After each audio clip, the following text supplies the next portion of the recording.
When we think about taking nutrients into our bodies, we usually think about swallowing them in the form of pills, powders, or that radical format known as food. But an increasing number of products promise to provide nutrition in the form of vitamin patches and creams. Some people even worry about vitamin-charged skincare products leading to accidental toxicity. So today we're going to take a look at how much nutrition you may be absorbing through your skin. I'm Monica Reinagel, host of the Nutrition Diva podcast, which is now in its 16th year with over 50 million downloads. I know many of you have been listening and following this podcast since the beginning. Thank you so much for your support. I also provide expert commentary on nutrition and health to a variety of national media outlets, and you can find out more about my keynote speeches and workplace wellness programs at wellnessworkshere.com. And now let's talk transdermal nutrition. So when we talk about nutrient absorption, we are usually talking about the absorption of nutrients from the digestive system into the bloodstream. But instead of swallowing a handful of pills and worrying about whether or not they're being absorbed, why not bypass the digestive tract altogether and just apply them directly to your skin? So nicotine, estrogen, testosterone, certain pain medications can all be delivered through the skin through medicinal patches, gels, or creams. So why not vitamins and minerals? The U.S. military, for example, is working on a skin patch that could deliver nutrients and other compounds to soldiers during periods of high-intensity conflict when getting adequate nutrition from food might be challenging. The scientists who are working on that project don't expect to have anything ready for field testing for another 5 or 10 years. But you know what? You don't have to wait for those fusty old scientists to dot every I and cross every T, because there are companies who will take your money right now for patches, gels, and bath salts containing magnesium, vitamin D, CoQ10, and various other herbs and nutrients that claim to alleviate nutrient deficiencies, boost your energy, alleviate hangovers, amp up your libido, and, of course, to help you lose weight. However, I'm skeptical that any of these substances will actually end up in your bloodstream, and you should be too.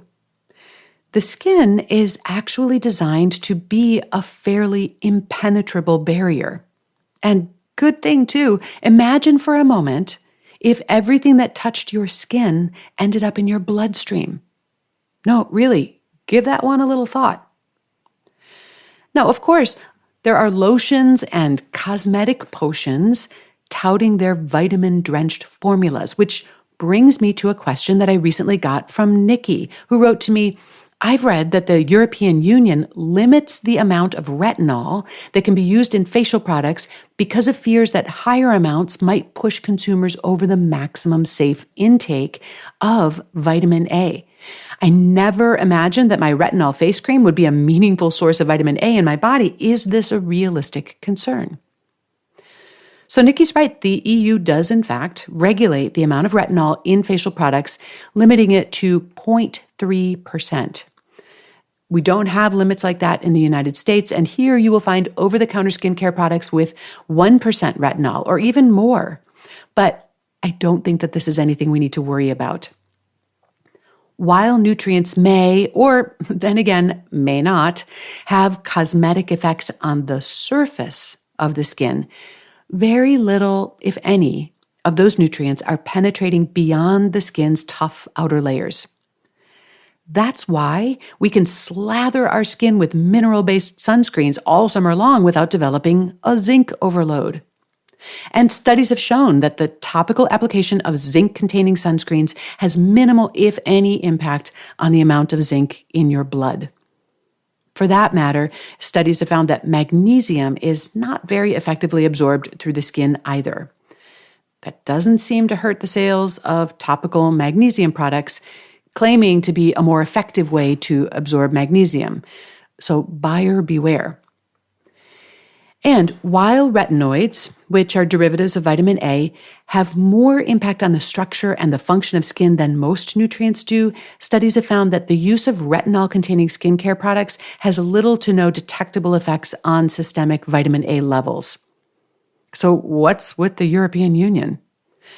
Well, they appear to be taking a very conservative stance toward these popular anti-aging skincare products.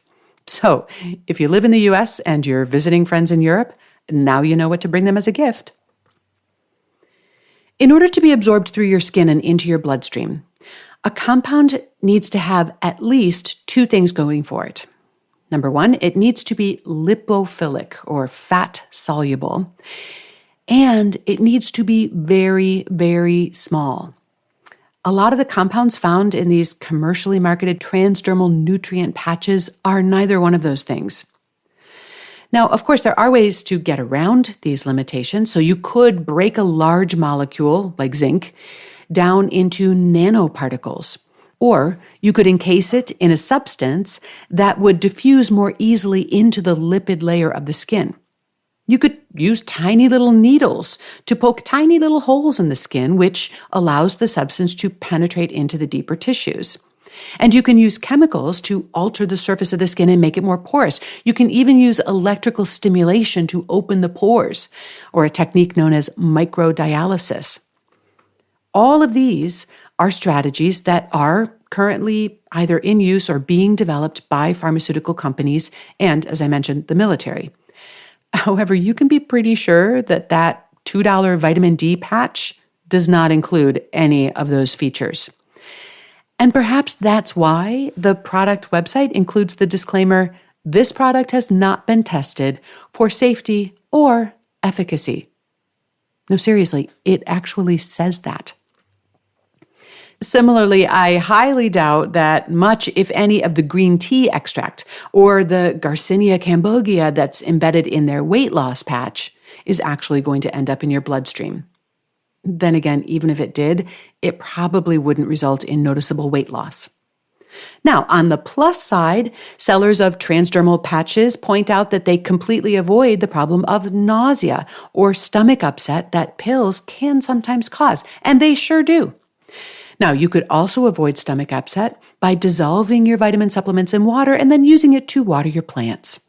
A nutrition strategy which would be about as effective as an over-the-counter vitamin patch. By the way, the FDA does not classify transdermal patches as dietary supplements, and they do consider marketing them as such to be health fraud. Also, you should know that some users have reported skin irritation from the adhesives that are often used to affix these patches to your skin.